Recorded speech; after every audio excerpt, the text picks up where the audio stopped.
They updated the Facebook Live. So we are live. Dr. Santelises will be here in just a moment. So we will get started in just a second. I just wanted to test our technology here while we were doing this. I'm curious. There she is. Hello. Hello. You're Dr. Santelises, but oh, is it? Does it say that? Yeah.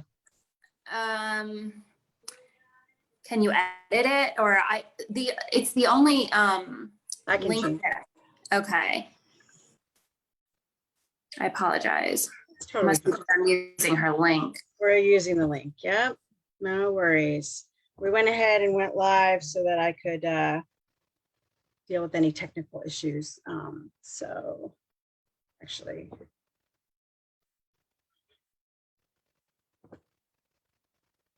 oops.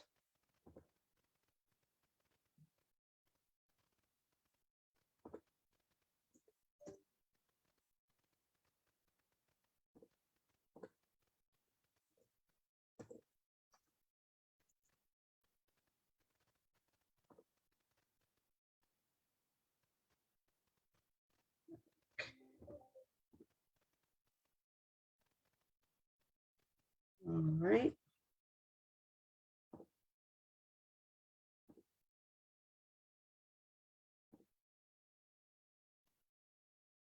Okay, we'll be getting started in just a moment. Dr. Santelises is coming on right now.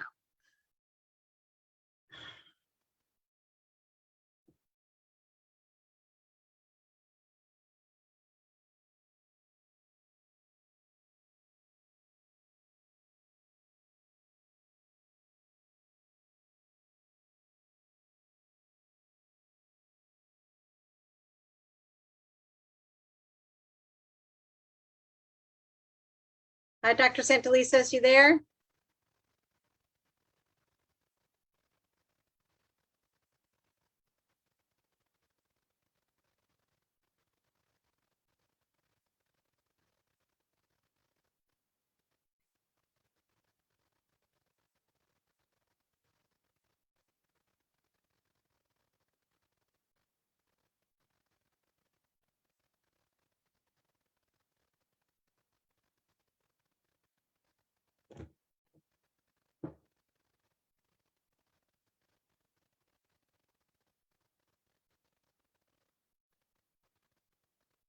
We will be getting started in just a minute.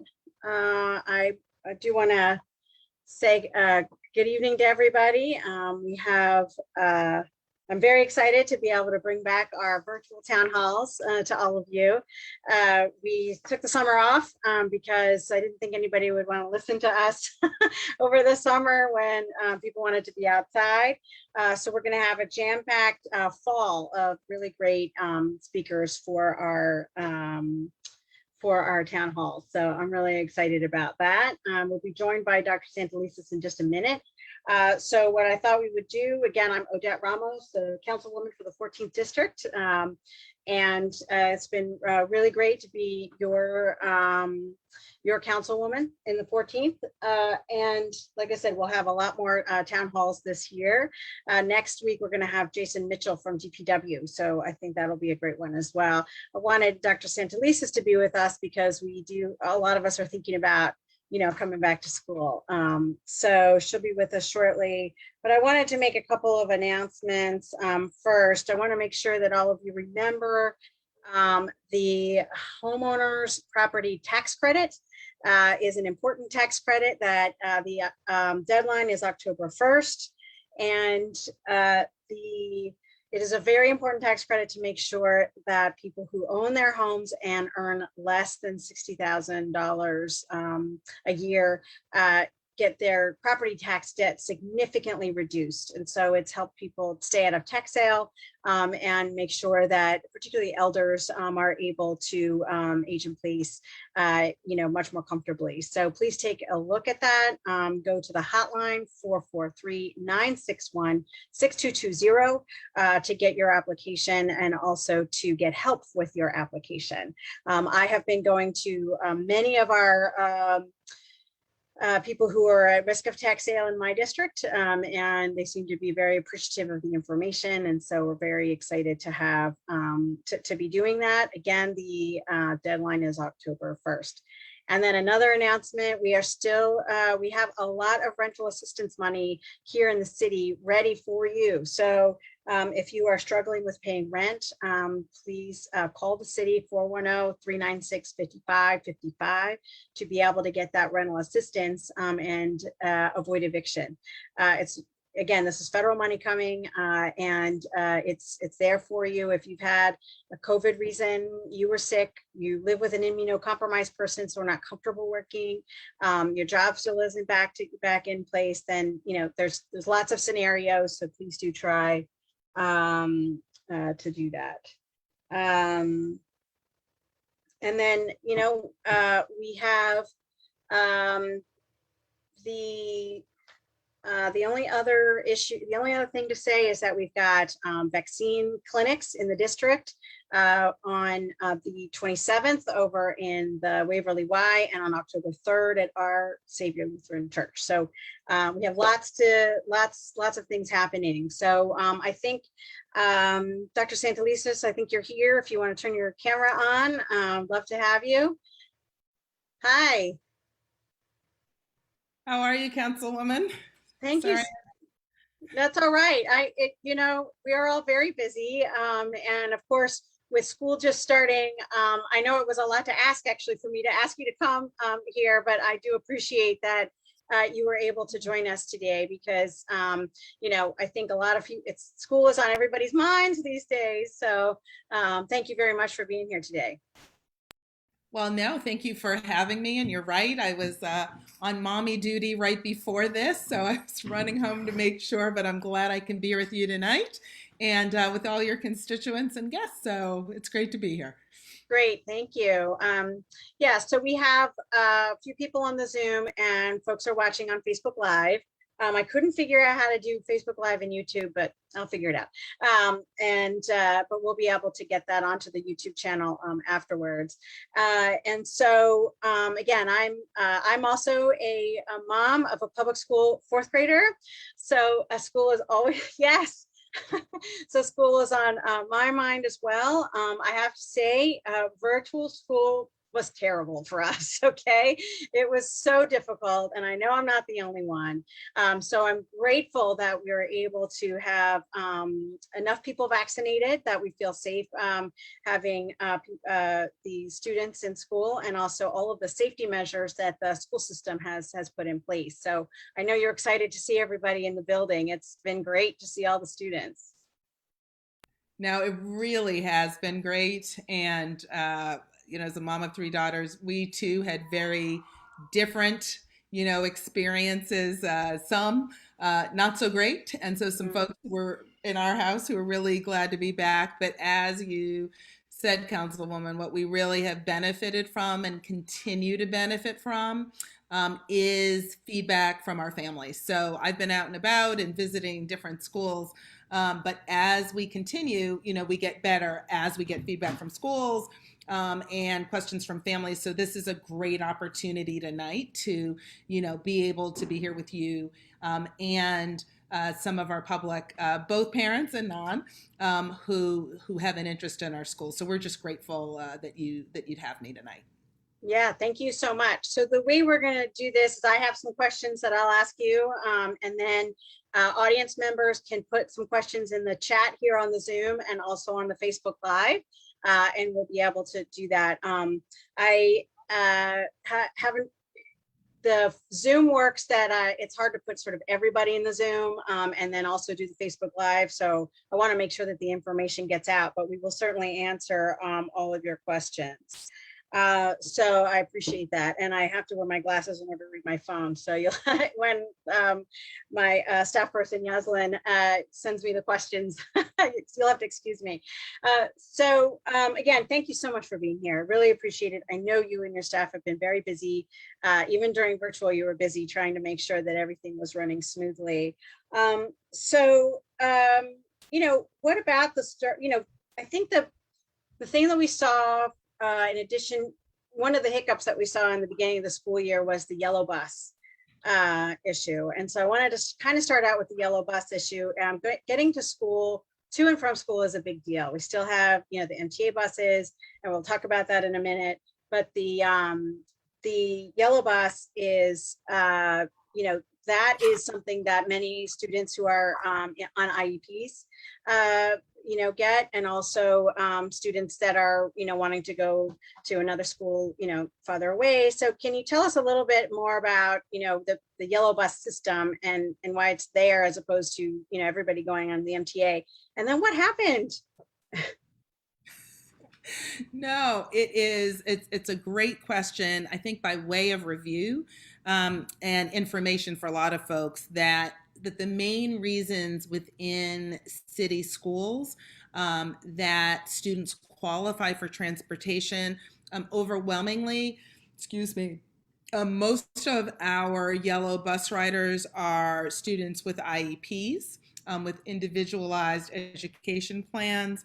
Second largest group, and we've seen a large increase in this group, are homeless students. We also have preschool students, ESOL students, depending on which program.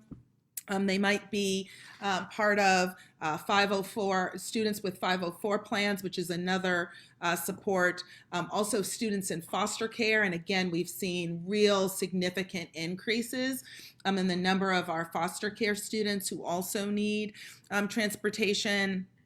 And then with regards to medical. And so those are, most of the main reasons beyond, again, like when we're looking at, distance from school, those are other things that, that come into play depending on the age of the student, that also comes into play. So when we're looking at transportation, for us, I think what's important, Councilwoman, is to situate Baltimore's challenges, and absolutely we've had them, in the larger state and national context. I've talked to my colleagues. I have a regular meeting with superintendents across the state of Maryland, and I will tell you that we are all really, there's no better way to put it, but challenged and suffering in some respect by the shortage of bus drivers. So our services really have been declined at about, we've had up to, like, I would say, a 30% decrease in drivers. And it's important to know that within Baltimore City, unlike some other jurisdictions, a large percentage of our bus drivers are contracted bus drivers. So that means that in a number of cases, a contractor might also be experiencing a shortage of drivers who call in at the last minute. We know that there's been about a 91% decline, for example, in the availability of taxi cabs. So in years past, we would be able to look at routes, families on particular routes that we either had concerns about being covered or might not be covered. And in years past, yellow cabs have been able to pick up some of those routes. What we're seeing this year is, with that frankly plummeting, I mean, anything that goes down 91 percentage points is a plummet, is that even that backup has really been a challenge this year. So what we know, and our staff has been working like round the clock. We've even had some contractors themselves who, owners and things, who have gotten in buses to drive. Like, that's how big the shortage is.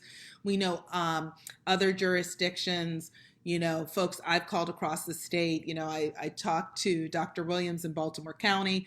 I've talked to folks in Carroll County and others, and really it's just a challenge in shortages. I will say now, we have made some progress.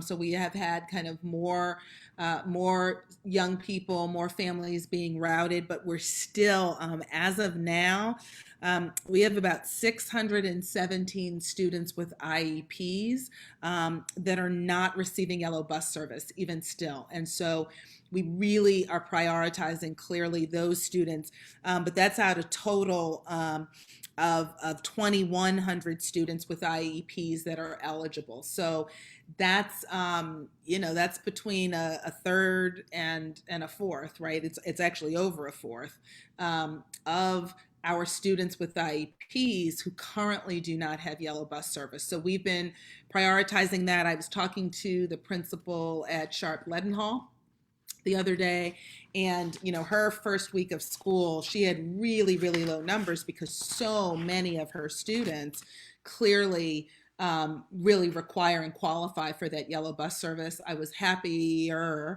not fully happy, but happier last week when she said she saw many more students in. So we're working on it. It is not ideal, Councilwoman. It is not what we would want, and we're working with other major urban school districts. There are some school districts that have just said families are going to try to have to get there the best way they can. What we are doing is for the month of September, we are reimbursing parents up to $250 for that transportation cost because we know it's a burden. I mean, there are some families for whom this is a challenge. And, talking to parents who weren't able to send their child to school, even within that early days. So we are working on it. We're advertising for bus drivers, adding incentives like so many other districts are doing. But that's where we are. We're still, we're also looking. One thing I would also say, Councilwoman, is for the first time this year, we finally have approval from the state to use vans to transport certain students, and we're really we're really hopeful about that because it just requires it's a smaller vehicle, so it's a little easier to find. We're hoping folks who are qualified to drive a van, as opposed to, and some of our routes have such a small number of particular students that we can do that. So I won't go on and on, but yes, I know that yellow buses have been painful. They're painful for us, but we're looking at everything from driver salaries, incentives, vans, and really maximizing, our existing force. Muted myself. It's unfortunate because we do want kids to be in school, and those with IEPs haven't gotten the proper services during COVID to begin with. So I think it's sort of a kick in the chin again to families, who are dealing with this. So I'm hopeful that gets resolved. I know that there are small, companies that do transportation. So maybe there's a way to, contract with those now that you can do the buses, the vans as well. I do have more questions on that, but we're starting to get questions about my next topic. So we'll go ahead and do that. COVID precautions and testing. Our little ones are not vaccinated. And so many of us are a little nervous about this. We're doing our part, and the council, all of us are trying to promote parents getting vaccinated, as well as students who are already eligible, from 12 to 16 to get vaccinated. As a matter of fact, there's actually 2 vaccine clinics in the district this week, one at Reach and one at Mervo, so that, families can get vaccinated as well as the students. We'll talk about vaccines in a second. But could you tell us a little bit about how the testing is supposed to work, and then a little bit about the dashboard, because one of the precautions is obviously constant testing, so that people know whether or not somebody's been exposed. So we'll probably see a little bit of a spike in the cases as we start testing.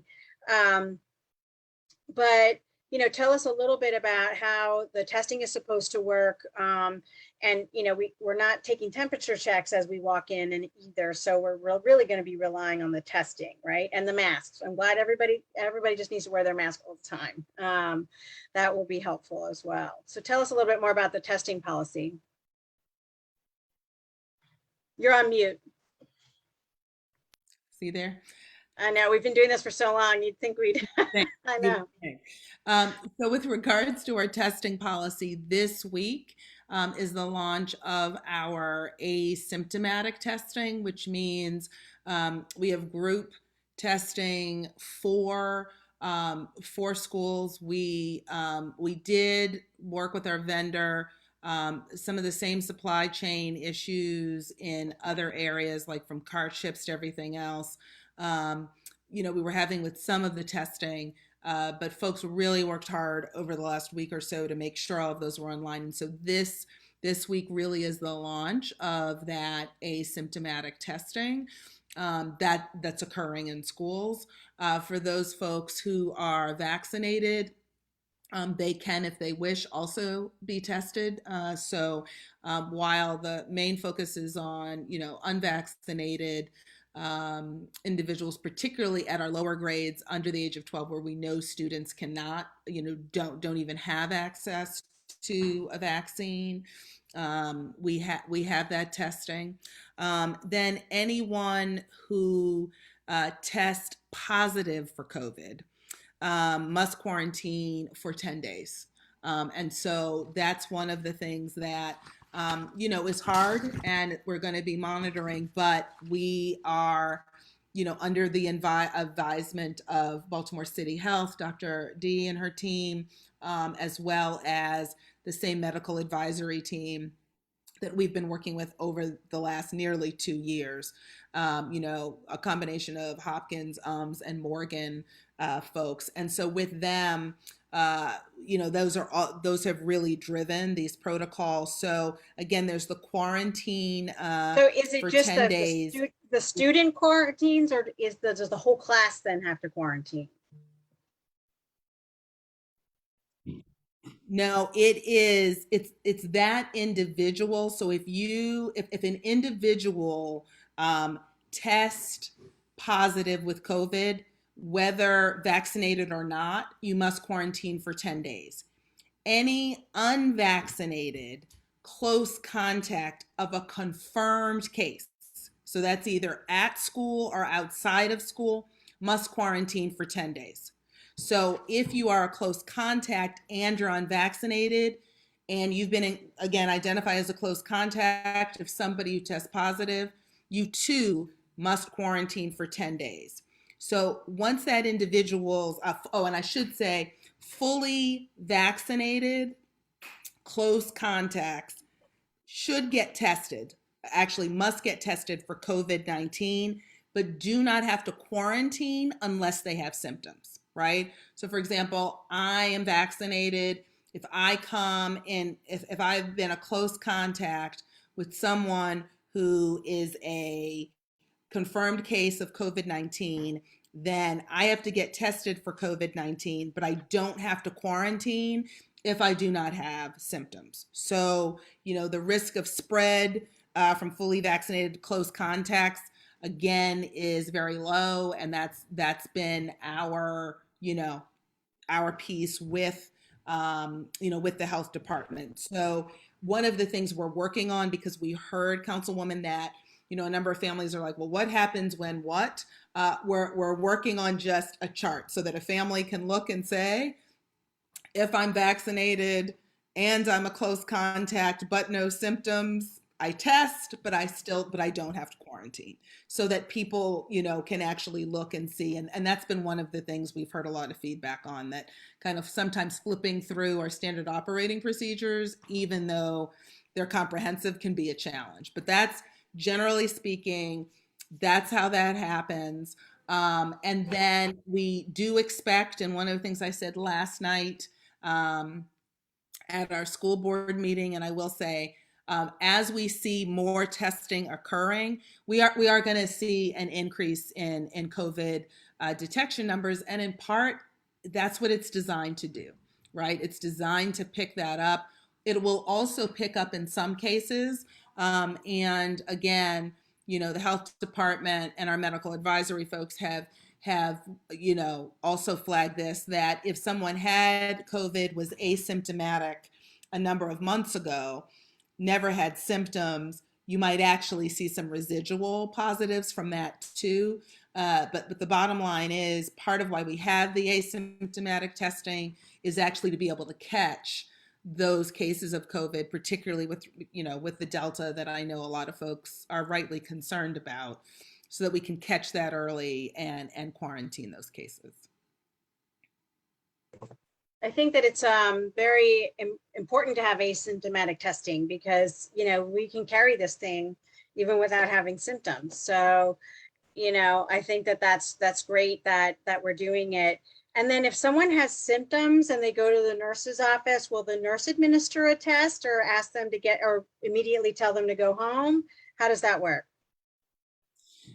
So with regards to the school by school details, what I should do is make sure that I know kind of what the process is for each school. In most cases, we have a medical coordinator who looks at the testing, who will administer the test, even though, for example, if we find out a student has COVID and they are in the school and they've got symptoms, or they have symptoms and they think they could have been exposed, that's when our nurses actually do make the call, isolate, in this case, particularly if it's a student, contact the family, right, as we wait for the test results. So if someone is demonstrating symptoms, if the student's demonstrating symptoms, we're not sure, we make sure the student gets tested, and then, in most cases, that's when the nurse would then intervene, and call home and make sure that the student goes home while we find out the results of the test. So the nurses will have tests there that they can administer? Yes, but what I think is important, because this is this has been something we've worked through with our school nurses and with the health department. We have, unlike in some other districts, we have testing coordinators that we have hired who really lift the bulk of the testing. So I just want to be real clear on that, that a large number, most of our nurses, most of the testing is not, is not done with the school nurses. That's what we have. Matter of fact, we're using some of our ESSER dollars to pay for those testing coordinators. So does that mean that the nurse has to call Central and say, hey, we've got a sick kid, can you bring a test? Yeah, no. I mean, there are tests. There's tests on site, but that I guess the message I'm trying to give out is that's a small number. Most students, faculty would be tested through the regular testing protocol at the school. But yes, the test, if somebody, comes down and says, look, I have symptoms, I think, I could be, in those cases, the nurse would. But I just think it's important to know, for everybody to know, the nurses are not facilitating school-based testing. Gotcha. So in some schools, there are not nurses every day. So what happens in those cases where a teacher says, oh my gosh, this kid is sneezing and coughing and we don't know if it's a cold or COVID, go downstairs to the office, and then the office tries to get them tested and calls the family? Yeah, so what happens is we still have places in each school where that student would isolate. So it's not as if that student is sitting in the office. We do have a protocol where those students are isolated if they're demonstrating symptoms, and then yes, that would be facilitated. In that case, the biggest the biggest issue would be, one, the isolation, and making sure that they do get the test. Yeah, because we also have, I was conscious of the fact that we don't have enough nurses across the system. So it does have to be done through, the office, and just to isolate the young person as well. And that's another issue is, and hopefully with Kerwin coming, we'd be able to have nurses and social workers at every school. So just going back to COVID testing, talk a little bit about the dashboard. I should have looked at it before this, but I have not. Or I haven't in the last couple of days. So the school's dashboard would be the cumulative as of the beginning of school. Is that how that works? Yeah, so for example, over the last 10 days, the dashboard, let me just check, shows, yes, 150 positive cases out of 88,000 students and staff, right? So that's over the past 10 days. What we've committed to doing is our dashboard is updated nightly. I think it's important for the public to remember that 150, while it says 150 cases, to remember that's out of 88,000 people, and that the positivity rate for that is 0.17%. So that's 17 positive cases for 10,000 people. And again, the more we test on a regular basis, with spread occurring, we are going to find more folks. But what the dashboard does is update kind of the public information for what does the prevalence of confirmed COVID cases in city schools look like. Right. And so that's updated every evening at 10 or something like that. Yeah, I won't commit to the exact time, but it is nightly. So in other districts, the dashboard's updated every week. In our district, it's updated every evening. And then what's the difference between the state's measurements and the cities? Because I saw some differences between the two. Yeah, there are differences, and some of that I think is a combination of what the state counts as a confirmed a confirmed case. We actually take a broader kind of scope of that case. So some of it is in kind of definitions, right? Like how you define, quote, spread or a confirmed case. Our dashboard shows positives by school, right? The state dashboard is kind of scaling up at a much higher level. We've committed to making sure that we're showing positives by school. So some of it is that the denominator changes, like depending on what the state is using and the time period in which the state is reporting, and the rate or the intervals at which the state's reporting. Got it. And so what's the, is there a metric for if a school has to close? Or go virtual, I should say, go virtual. Do we know what that looks like? So in terms of the entire school or a classroom? Class, so like or one of how the does things, that work? right? So one of the things that we learned in the spring was that by kind of keeping within a pod, keeping within certain groupings, and that close, that's why the contact tracing is really important. So part of what we have done is we have worked like thus far to kind of use some of those same case numbers as guidance. But we haven't yet had to get to a place where, for example, we close a whole school down. There have been cases where we will close a class. So, based on the range or the percentage of students that would be home, right? Or that have, for example, not just close contact, but actual positive cases.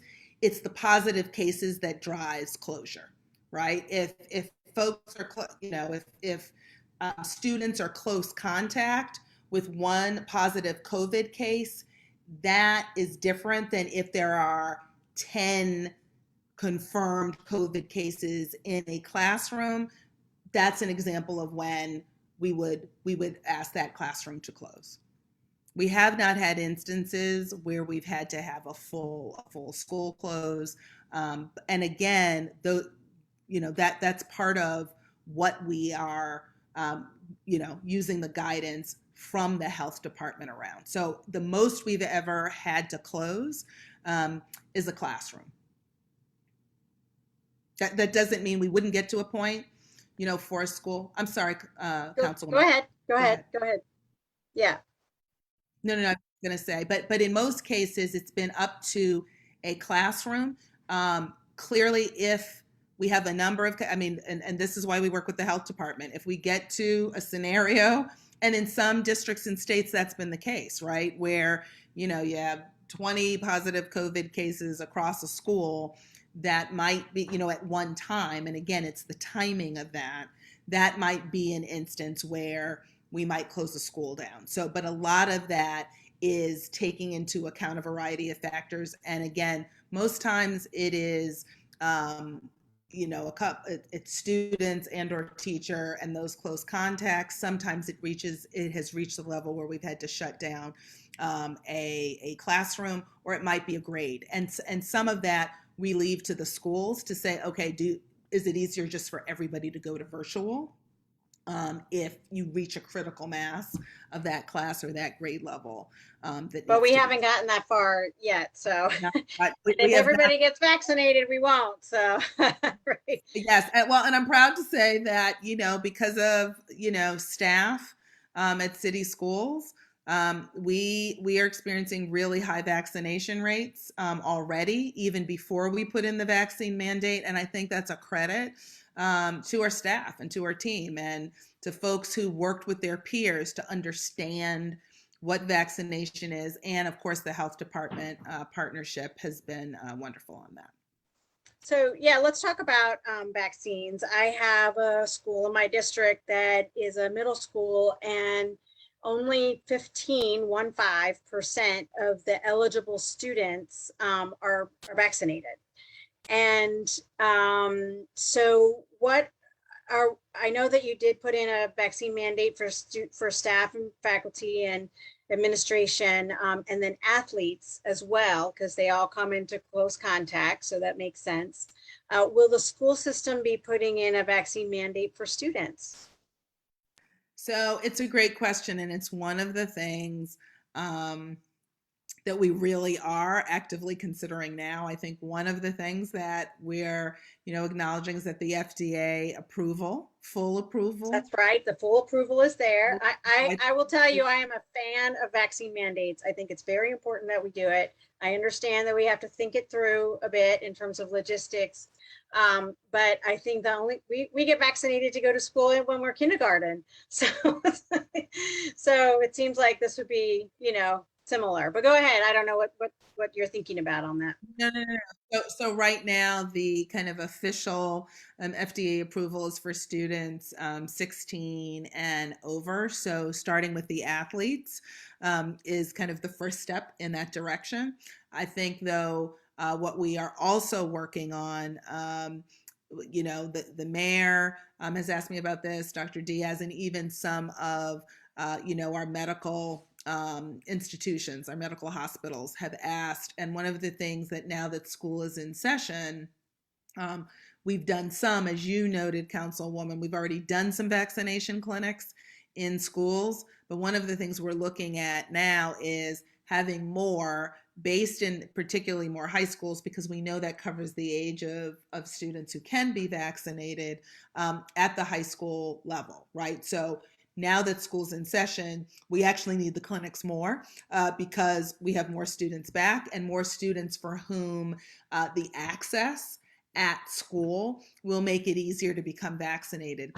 The other piece is that we're developing kind of peer supports, right? So students supporting students around information with the vaccination. I mean, I know a lot of people saw the Nicki Minaj post the other day about what she believed the vaccine did to one's body. And, it's a great example of how misinformation spreads. And so part of what we're also committing to is really having our youth ambassadors work with young people. And this has been very successful throughout the pandemic. When we had certain job classifications that were vaccine reluctant, what we found is when their peers were the ones to say, look, I got the vaccine, I was fine, or I had this side effect and I was okay. It was then that we saw the increase. So we're really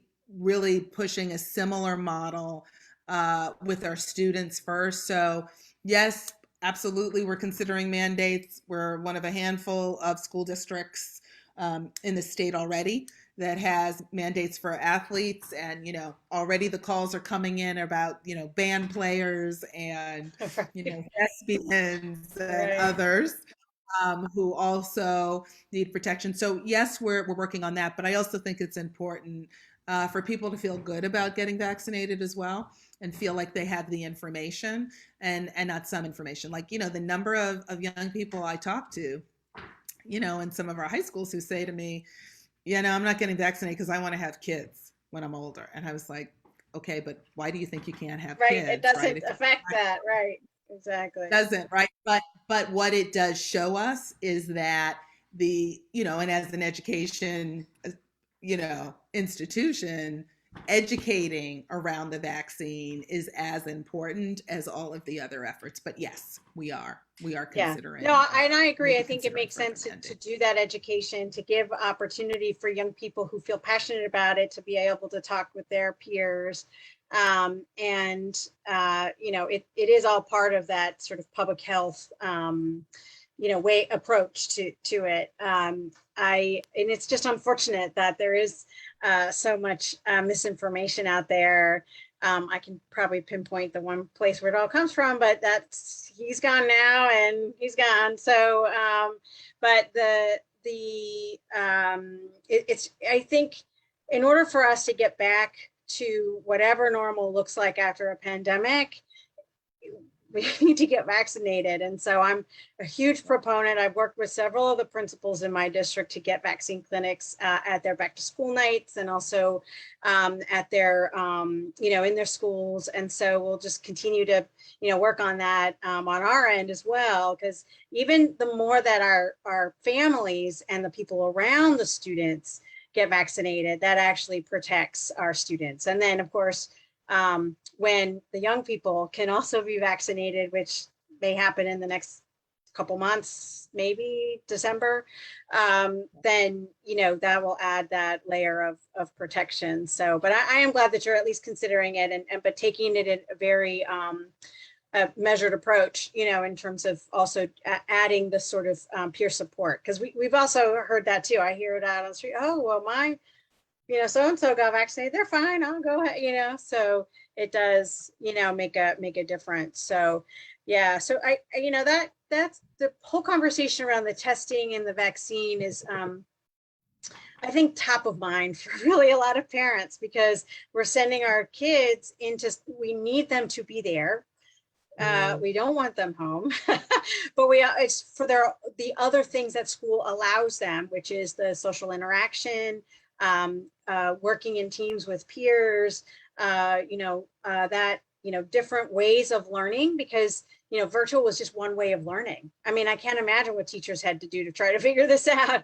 And so I'm very hopeful, I'm optimistic that all of these measures will be in place to be able to make sure that we have,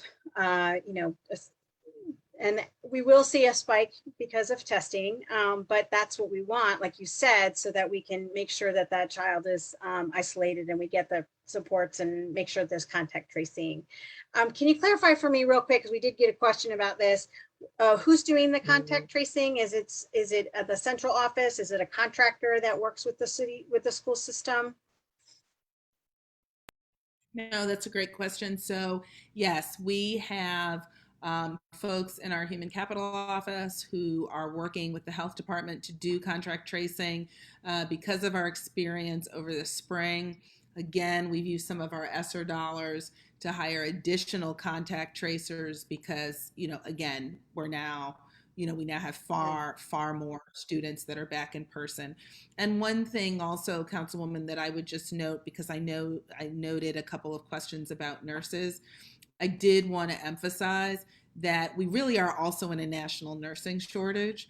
And so we've worked to make sure that there is nursing at every school. But as you noted, We still have about six to eight schools that we are still working to get nurses assistants, actually looking at some creative approaches with the University of Maryland around that.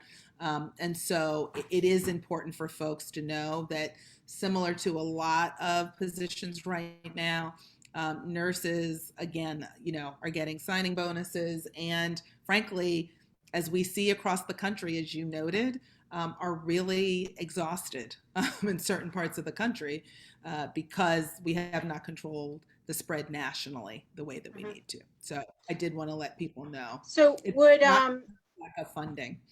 right, exactly.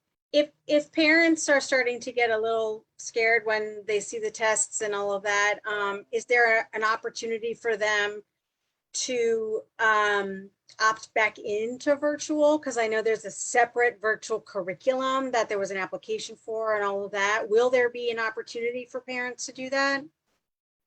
So as of now, no, right? Because what we have done is we do have a wait list. We've had families who started virtual or thought they wanted to do virtual that said no, then want to come in person. So we were able to take about 250 families from the wait list for virtual. But as of now, really that's the full option. What I will say to parents though, who have concerns and believe me, we all do to some extent, that again, to your earlier point, if we see that there is, right, a severe increase or an increase that in working with the health department, that the health department says, like, no, we need a school to go virtual. It's never gotten to that, or it hasn't up until now. We will do that if we need to and if we're advised to. But as of now, the virtual program, again, has a wait list, but it's a small number of students. It's about 2,000 students right now. So in a district of 79,000 students, clearly demand may exceed spaces. So what I would say with parents and families, and I do this as well as a parent, is if you have a concern, go to your principal, let them know. I have been out in schools, students are masking, in schools, occasionally something will slip or, but I've got to tell you, in most settings, just about every setting, students are masked, there's air scrubbers. I know lunch is a big question for a number of families. And so Oh yeah, I was going to ask you about that. Yes. Uh-huh. Okay, go ahead. Yeah, I mean, I forgot to send it to you, but yeah, so with lunch, it's related. So tell us about how lunch is going to work, particularly right now they're all outside in most cases. It's 20 degrees in the wintertime, and that's not very comfortable. So that's going to be a challenge, I think, for the schools. No, it will. But one of the things that we've done is we've invested in air scrubbers for large spaces like cafeterias, particularly for those months. We've also, one of the things we've done is, there are some schools, I was over at North Bend, that did a fabulous job using their space and spacing. It might mean adjustments to schedules. But we also, in anticipation for those months where we can't use the outside as much as we might be able to now, it's part of why we did order more of that indoor ventilation. They're called air scrubbers for large spaces like gyms and cafeterias for exactly that reason. So that we would have, an additional way of making sure that we're maximizing the air quality at schools. Yeah, it may be that we end up having to go back to smaller. Yeah, we may have to go back to smaller groups too, to be, eating in the classroom or something like that, because so I guess you're going to issue guidance, I guess, about that as winter comes. Okay, that's important. So we have a few questions. We started a little late, so if you'll give me, a few more minutes, that would be great. Thank you. So some questions not related to COVID, but certainly related to schools. Some parents feel like there's an uptick in violence. We did have a shooting at City. So what are some of the things that, you're seeing? I would imagine that some of this is stress related. This is like after 18 months of being at home, there's, some things going on there. I don't know. But what do you think is happening and how can we address it? I have heard of a couple other things happening in my district, in my schools as well. So what are some things that the school system is thinking about on this? Yes, well, first I will say we are not alone in this. Colleagues and particularly colleagues in other major urban school centers, as well as not necessarily urban school centers, um, throughout, we are seeing upticks in just uh, undesirable behavior, right? Like more fights, less patience, less, um, you know, less respectful talk, just in terms of how things escalate.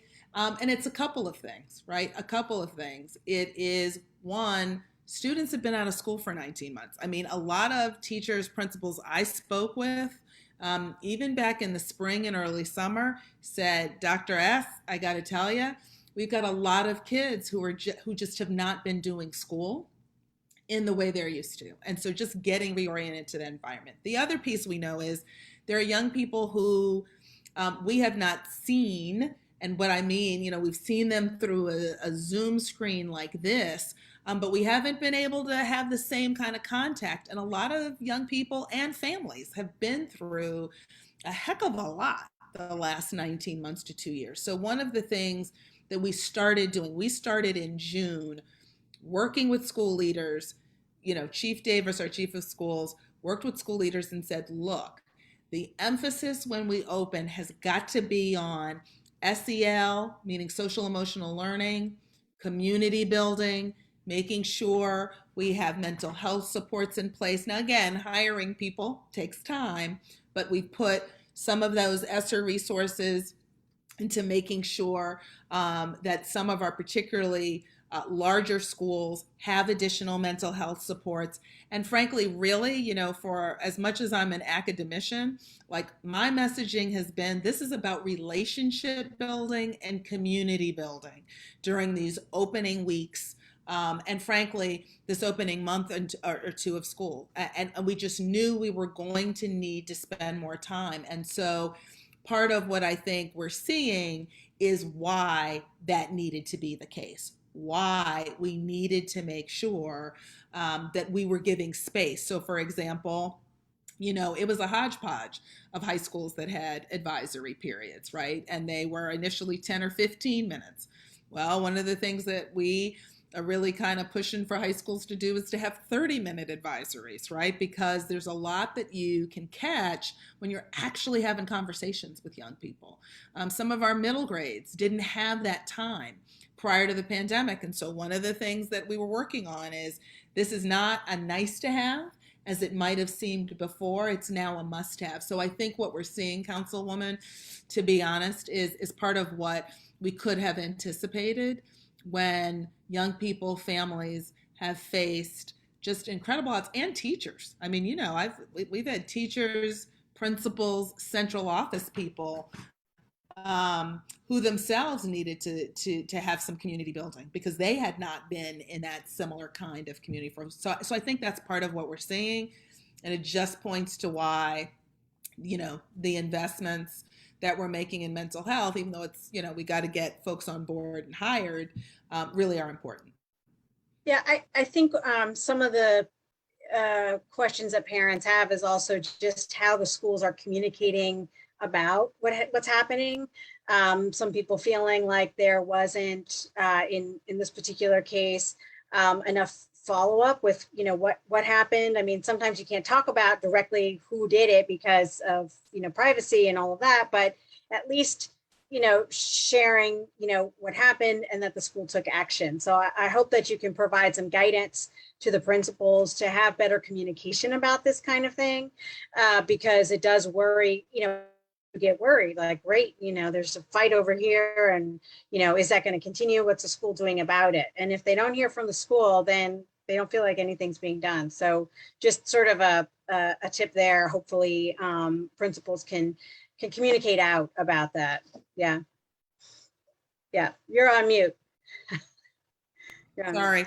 That's all I right. was just gonna, that's great feedback, and I actually did take that as kind of a theme, one of the themes that we need to take. But because if parents are not receiving that feedback, and again, I don't mean specifics, like Sonja Santelises was given, time in the timeout corner all the way to suspension, right? You're not going to get that kind of specific, but I do. No, and I don't think that's what people are expecting, but at least something, there was this incident and the school is taking this action or something like that, or the school is investigating and then we'll be back. And then, switching to air conditioning, we've had to do early release this week. Somehow it's 90 degrees in September, but here we are with climate change. So how many schools is it that doesn't have air conditioning? Isn't it 21? Yep. Yes, it is. It's 21, which is down from about 74, 75 a few years ago. So we are making progress. And those remaining schools are all either part of the 21st Century New School Plan, so part of schools that will get new buildings, or are in design, or are in the process of being built. So those schools, those remaining 21, are all somewhere in those categories. I think what's also important to know is because of the aging infrastructure, the past due maintenance, right? That just we have too many systems that are past their cycle life. That there are schools that have air conditioning, but that need, somebody to fix it in these 5 classrooms, right? So we're still doing that alongside the work around the 21. But, as the mayor noted, we actually are on schedule with the plan that we said. So based on the money that city schools receives, we are actually on schedule for when we said we would have buildings air conditioned, not because we didn't want to do it sooner. And I know, there were some people who said to me, oh man, y'all had 19 months off with no school. And I said, yes, that's true. But we also had to design the HVAC. It's not like going down to Sears and plugging them in. And then, the money is not different, when you're part of that, but we were on schedule. And that's why I said those remaining schools are all either 21st century schools, they're in design, or they will be in construction shortly. So they're in one of those 3 stages. Right. In my case, City College is one of them that doesn't have current air conditioning, but they're about to spend a ton of money on a major redo with students still there, actually. How they're going to do it, I don't know, but they're going to do it. And the principal's amazing, so I know she'll figure it out. It is a big deal not to have air conditioning, but it sounds like in the next 2 years, we'll be back to everybody having air conditioning. I certainly hope so. I would say the one exception to that is the 21st century schools, because, for example, the high schools like City, as part of that new building, that's not going to be done in the next year. So No, I realize it's going to be a couple year process. Yeah. And then there's so much to talk about here, so we're gonna run out of time. But I wanted to give you an opportunity to talk a little bit about Augusta Fells and what had been an sort of an alarm sounding a couple of years ago or a year ago, and then the school system did a deeper dive.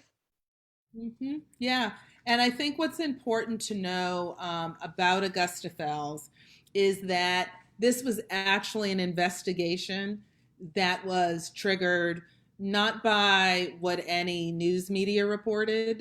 It was prompted by kind of internal investigation based on signals that were part of our process that basically flagged for us that some malfeasance could be occurring.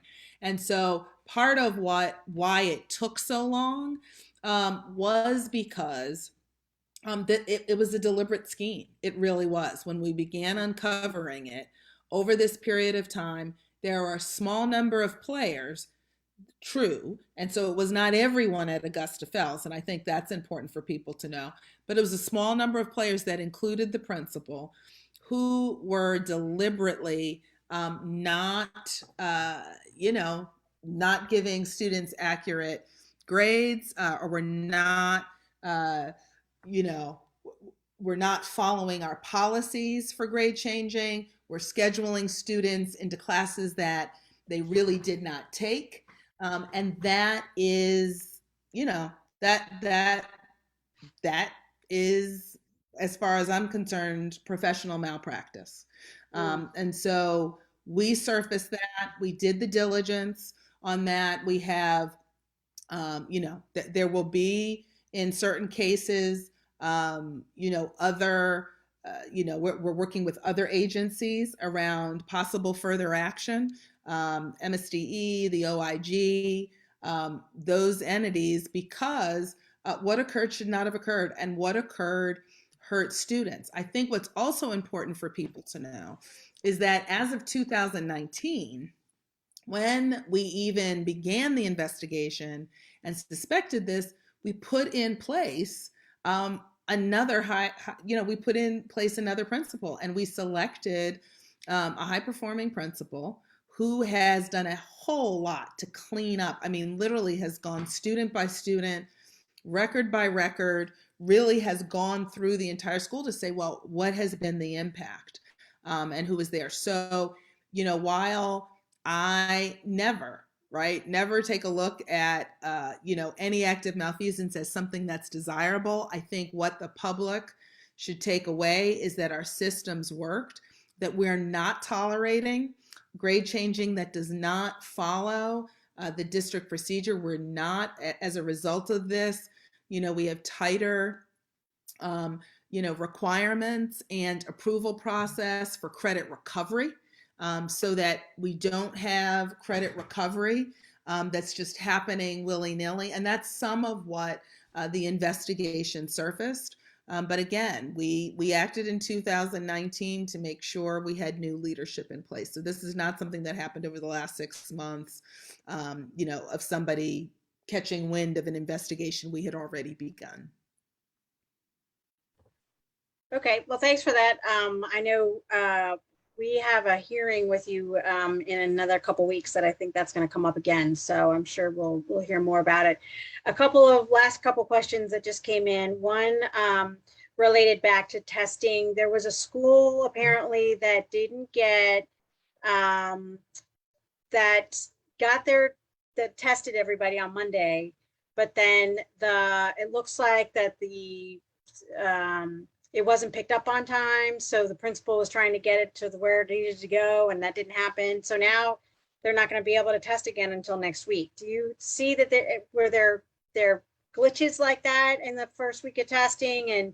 And what's that school supposed to do now? Because they don't have that first week of testing.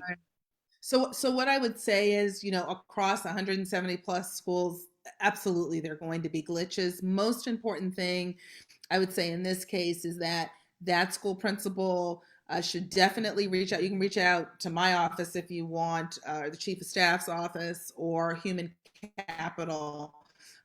Let us know what happened so that we can make sure that, one, we're actually tracking that group of tests, right? So that school is not waiting unnecessarily for that. And then also make sure that we find out what did happen so that it doesn't happen. But yes, there are glitches. And what's most important in that case is please to let us know so that we can rectify the problem. When folks just generate that there's a problem over here, but don't let us know specifically, then it makes it harder to actually address it. But in that school's case, that is what we should do, and we should make sure that we know where that glitch occurred. But I do know that in opening weeks and probably even ongoing, again, that's where we get some of our best feedback on how we adapt, really is from this kind of school level communication where we can say, okay, something didn't happen the way we intended it to. There was a glitch. It didn't run smoothly. What happened? Let's go back and see what happened and make sure that's not happening on a regular basis. Right, great. So we'll make sure that folks know that if there was a glitch in the testing, to contact central office and make that report so that, there can be arrangements made. One question just came in about a fell. Sorry to keep jumping back and forth. So what are the controls to make sure that grade changing isn't happening in other schools? I think in one hearing you talked about spot checking transcripts, and so what are some of the other methods that you're using to just kind of get ahead of, whether or not there's a grade changing issue? No, that's a great question. So one of the things that we've instituted is exactly what you were saying, sampling or auditing across the system, right? So that auditing gives us samples that are in some cases random samples that allow us to say, okay, based on this portion of transcripts, what are we seeing? Are there particular irregularities in one place or the other? The other thing that we have done is we retrained everyone connected with grading in the system a few years ago, and have continued to do some of that updated training because what we found in other cases, and I think it's important for people to know this, that grade changing happens in every school. It's just when it doesn't happen in a way that represents kind of real growth on the part of the student, it cheats the student, right? And that's why I said it was professional malpractice and it was a scheme.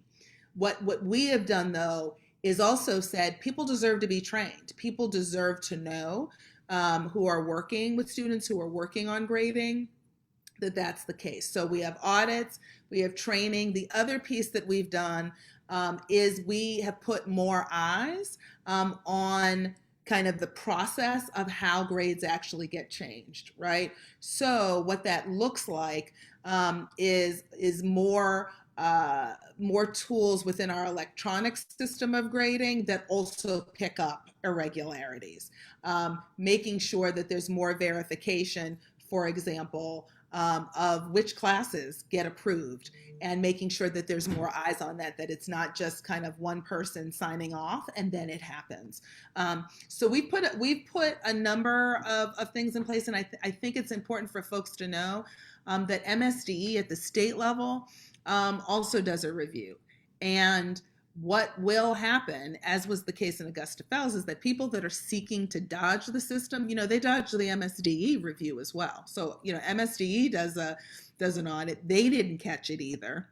And I think that attests to the fact that, when people want to do wrong, they're going to think they can get away with it. And they might for a bit, but eventually when you have the right systems in place, as we did here, we actually did find it out. So we do have other methods in place. Some of those I've described. And again, some of those systems are why we were able to find this out. Mm-hmm. Right. Great. And then there was a question early on about the use of the federal funds that are coming to try to get more kids back to school and others. And I would imagine you've put in your requests for federal money as well. Can you talk a little bit, and this will be our last one, and then I'll acknowledge some of the others, but can you talk a little bit about the use of, there's the first pot of money that was used to be able to do all the health and safety measures to be able to get kids back to school. Is there other money that is been used? What's it used for? And because when I have you back next time, which might be in a few months, we'll talk about Kerwin, because I got lots of questions about that. But I know we initially wanted to talk a little bit about the health and safety pieces, but talk a little bit about the federal funding and how you're using that. Sure. So the federal funding And for Baltimore City, I think we're at 480 million. Somebody will probably text me and tell me I was off, but it's over 400 million, but it's Just not for the 500. schools, just for the school system. Yes, just for the school system. And that is in addition to, Councilwoman, money that we received in the first round that went almost exclusively to things like the testing, the cost of testing, went to air scrubbers, the air filtration devices that folks see in the schools. A lot of that was those early mitigation factors. I do think that one of the things that we have done is, and folks are welcome to look through our recovery plan. We call it the R3 officially, right? Our Reconnect, our Restore, our Reimagine plan. And what you'll see in there is that there's a portion of the money that is going, to continue for certain kind of mitigation factors. For example, there are dollars for tutoring that are in there. There are dollars to pay for some of those extra mental health supports. Again, we still have to hire the people, but we did put money in for that, money to increase behavioral health. And one of the things we're going to be doing at an upcoming board meeting, probably later in the fall, early winter, is actually kind of giving an update on kind of what have we spent thus far, right? What has it gone to? And the money is here for like the next 3 years. So one of the things that we're going to be doing is also updating based on what schools are telling us the new needs are. Okay, great. Well, we are out of time. We did have a couple questions about specifically City College and some of the shooting and some other things that we're hearing about. And I encourage parents to please email me at odette.ramos@baltimorecity.gov. And I do want to get to the bottom of it. I don't want to ignore your question, but I want to make sure that I hear from you directly as to what's happening so that I can get the details to the principal and to the school system. So if you, and anybody can email me at any time for anything else as well. And I want to make sure that, we keep that line of communication open. So I just want to get more detail about your city question, and then we'll address it. So I do appreciate it. And we had some really great questions today. Dr. Santelises, thank you so much for being with us. I really appreciate it. We'll ask you back in a few months to, give us an update, as well as talk a little bit more about Kerwin and some other things, because hopefully we'll be starting that trajectory back to thinking about that humongous pot of money that's coming for the everyday work that needs to be done in our schools. And then again, thank you everybody for joining us today. I think this was a really great conversation, excellent questions. And we're still getting the hang of getting back into our town halls.